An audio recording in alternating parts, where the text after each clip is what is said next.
Halo, ketemu kembali dengan saya. Di video kali ini saya akan mencoba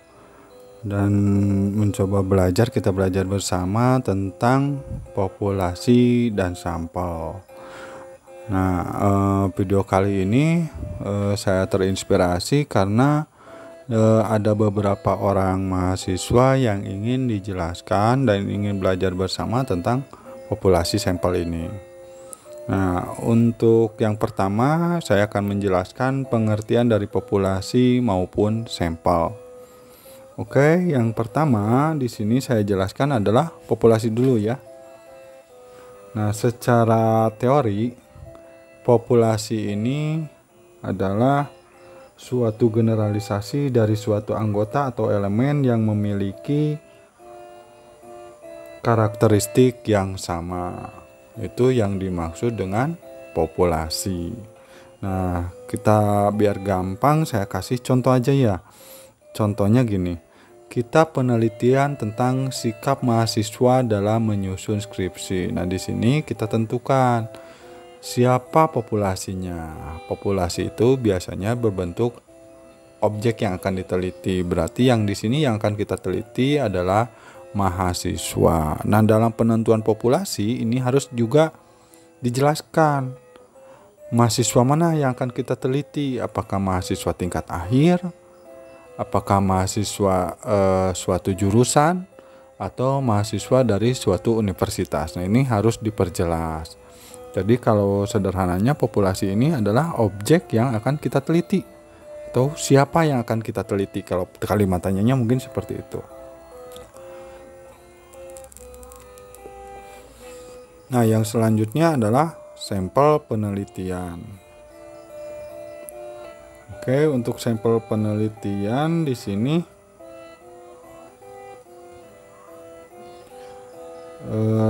kita artikan sebagai sebagian anggota populasi yang memiliki karakteristik populasi. Jadi kalau sampel ini bagian dari populasi.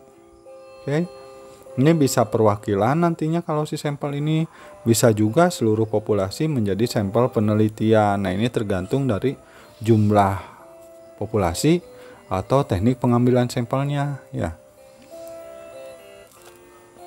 Nah, selanjutnya yang sering dipertanyakan itu adalah cara menentukan sampel penelitian.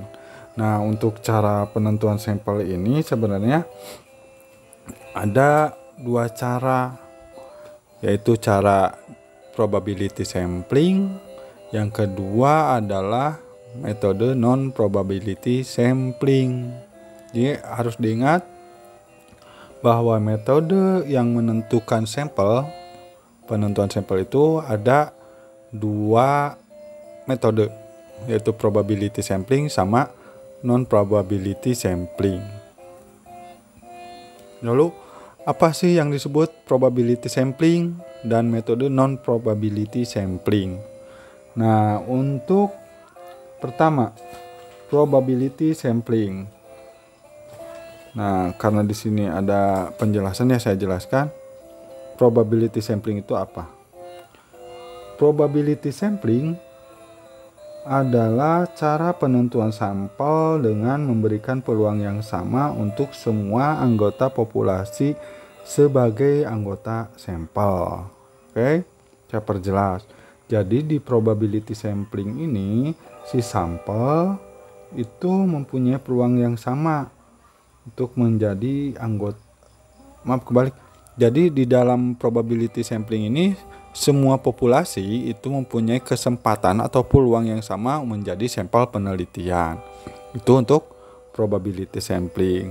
Nah, lalu kalau yang satu lagi tadi non-probability sampling, apa pengertiannya? Nah, kalau non-probability sampling adalah metode penentuan sampling atau sampel yang dengan tidak memberikan kesempatan sama bagi setiap anggota populasi untuk dipilih sebagai sampel. Nah, jelas berarti ya, kalau non-probability sampling, jadi si seluruh sampel populasi ini tidak mempunyai kesempatan yang sama menjadi sampel penelitian.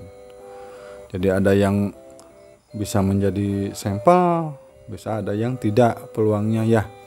Jadi jelas kalau secara metode itu ada dua, di mana metode probability itu memberi kesempatan si populasi menjadi sampel dengan peluang yang sama. Kalau non probability itu lebih sebaliknya dari probability sampling. Nah, lalu untuk probability sampling ini dibagi dalam beberapa teknik. Oke, kita perjelas. Untuk probability sampling ini ada 4 teknik. Yang pertama simple random sampling, proportional stratified random sampling, disproportionate stratified random sampling, sama cluster sampling. Nah, simple random sampling pertama ya, penentuan sampel dilakukan secara random atau acak dengan tidak memperhatikan strata yang ada dalam populasi. Nah, bentuk metode seperti ini biasanya digunakan kalau si populasi benar-benar memiliki karakter yang homogen. Itu untuk simple random sampling. Yang kedua, teknik kedua yaitu proportional stratified random sampling. Nah, untuk proportional random sampling ini adalah metode penentuan sampel yang digunakan ketika populasi memiliki anggota yang tidak homogen dan berstrata secara proporsional. Misalnya gini, saya contohkan, misalnya kita penelitian dalam suatu kelompok masyarakat. Nah, dari kelompok masyarakat tersebut ditemukan strata pendidikan dengan proporsional. Misalnya yang pendidikan SMA sebanyak 50 orang, SMP sebanyak 50 orang. Nah, itu disebut proportional stratified random sampling. Nah, yang selanjutnya adalah disproportionate stratified random sampling. Nah, disproportionate stratified random sampling ini biasanya digunakan ketika populasi berstrata tetapi kurang proporsional. Misalnya gini, kita penelitian di suatu perusahaan. Nah, biasanya perusahaan itu mempunyai pegawai dengan jabatan yang berbeda dan jumlah yang berbeda. Nah, populasi pegawainya tersebut itu disebut dengan bersestrata tapi tidak proporsional. Itu contoh sederhananya. Yang keempat adalah metode cluster sampling. Nah, kalau cluster sampling ini biasanya digunakan untuk menentukan sampel bila objek yang akan diteliti atau sumber data yang diteliti sangat luas. Nah, kalau untuk teknik cluster sampling ini biasanya dilakukan 2 langkah ya. Yang pertama, kita menentukan sampel daerah dulu. Mana daerah yang jadi sampelnya. Nah, lalu setelah itu baru menentukan subjek sampel pada daerah tersebut. Kalau di cluster sampling, yaitu pengertian sederhana tentang metode sampling yang probability sampling. Nah, yang selanjutnya adalah non probability sampling. Nah, kalau non probability sampling ini ada lebih banyak daripada yang probability sampling. Nah, kalau di non probability sampling ini ada 6 teknik, yaitu sampling sistematis, sampling kuota, sampling aksidental, sampling purposive, sampel jenuh, sama snowball sampling. Nah, untuk sampling sistematis nih.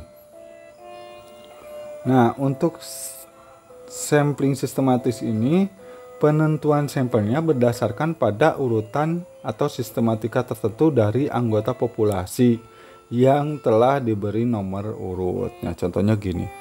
Kita penelitian terhadap 100 orang misalnya. Nah, dari 100 orang itu kita mau ambil 10 misalnya. Nah, dari 100 orang itu awalnya kita kasih dulu nomor 1 berarti sampai 100. Responden pertama misalnya si A itu nomor 1.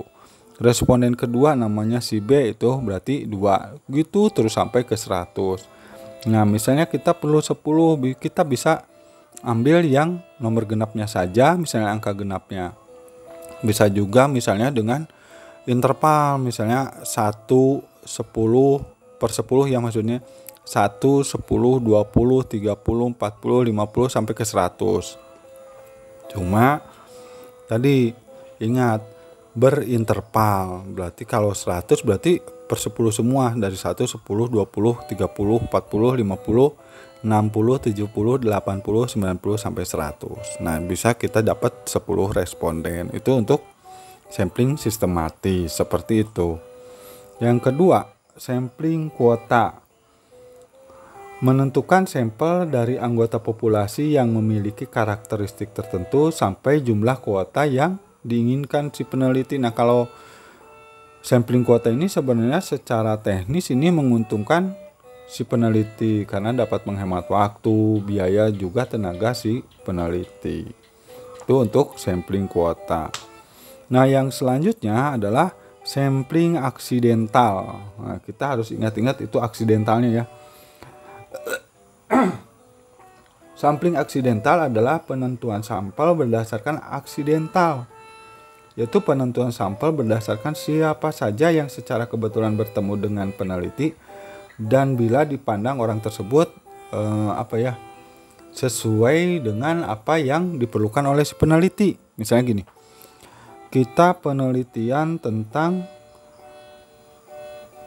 konsumen pengguna kereta api di suatu stasiun. Nah, karena kita kan nggak jelas kalau penumpang ini bisa misalnya setiap hari naik, atau misalnya per 3 bulan naik, atau kadang-kadang naik. Nah, kalau untuk sampel-sampel seperti itu biasanya itu diambil secara aksidental. Bisa contohnya misalnya gini, kita perlunya penumpang stasiun A ya misalnya. Nah, kita datang ke stasiun A, kita misalnya perlu 30 orang responden, yang kita ketemu sama si responden tersebut dari 30 orang, cukup 30 orang. Pas penelitian, pas ada si respondennya dan respondennya juga udah masuk kriteria penelitian kita atau yang kita perlukan, seperti itu. Jadi itu disebut aksidental sampling. Sampling aksidental itu sama-sama aja ya. Itu untuk sampling aksidental. Yang selanjutnya di sini adalah sampling purposive. Nah, kalau sampling purposive ini adalah ketika si sumber datanya sangat terbatas atau terlalu banyak. Nah, biasanya penentuan sampel ini ditentukan oleh kriteria-kriteria tertentu. Nah, kalau yang tadi kan bisa aja ya, untuk yang aksidental ini bisa nyambung ke sini sebenarnya. Kalau di sampling purposive biasanya sampel itu dipilihnya berdasarkan pertimbangan tertentu. Misalnya kita penelitian tentang konsumen yang melakukan pembelian secara online shop misalnya. Kita penelitian di seluruh pengguna online shop atau pembeli online shop di se-DKI Jakarta misalnya. Nah, kita tentukan pembeli online shop yang mana aja. Nah, kita pakai kriteria-kriteria tertentu. Misalnya yang pertama, konsumen yang berbelanja minimal 3 kali dalam sebulan.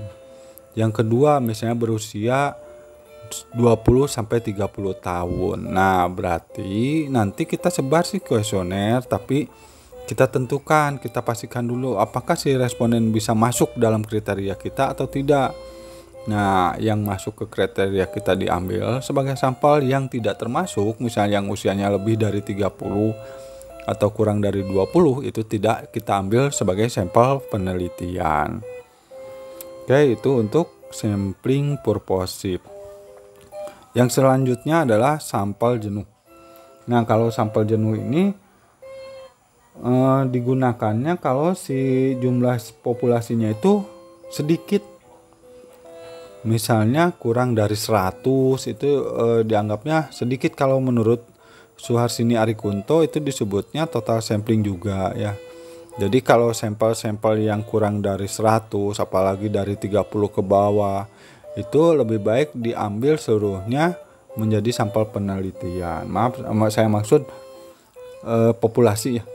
Jika populasinya kita nemunya cuma 100 atau 30 ke bawah, itu bisa diambil seluruhnya. Disebut juga kalau sampel jenuh ini di lazim juga disebut dengan total sampling. Nah, yang terakhir adalah snowball sampling. Nah, kalau snowball sampling ini penentuan sampel yang mulanya jumlahnya kecil kemudian membesar. Misal gini. Sampel pertama adalah si A. Nah, dari si A ini diberi kesempatan untuk memilih 2 sampel. Nanti misalnya si A ini milih B dan C. Ini udah jadi 3 ya, tadinya 1 kan ya, si A. Setelah memilih sampel B dan C, jadi berarti 3 orang. Nah, lalu si B ini diberikan kesempatan untuk memilih 2 lagi. Berarti D dan E. Terus si C berarti F dan G. Terus seperti itu. Nah, itu disebut dengan snowball sampling. Nah, itu penjelasan singkat tentang teknik-teknik atau metode pengambilan sampel dalam penelitian. Nah, mungkin untuk populasi sampel ini bisa aja untuk cara jumlah nanti penentuan jumlah sampel ini bisa berbagai cara juga. Ada yang pakai rumus Slovin, ada yang menggunakan Hertz seperti itu. Nanti mungkin pada kesempatan lain saya juga akan menjelaskan penentuan jumlah sampel dengan hal-hal seperti itu. Namun untuk video kali ini saya hanya menjelaskan tentang 2 metode dalam pengambilan sampel serta apa itu populasi dan apa itu sampel. Mungkin untuk kesempatan kali ini saya cukupkan sampai di sini dulu. Nah, kalau rekan-rekan ingin bertanya atau berdiskusi, silahkan rekan-rekan bisa melalui kolom komentar yang tersedia di bawah. Dan kalau misalnya ingin melalui WhatsApp, chat kayak gitu ya, silahkan nanti di setiap video saya itu di deskripsi ada nomor WA saya. Dan kalau rekan-rekan ingin bergabung di grup WA saya yang membahas tentang skripsi seperti itu, silahkan lihat di beranda channel saya. Di sana juga ada akun Facebook saya. Oke, itu yang bisa saya sampaikan.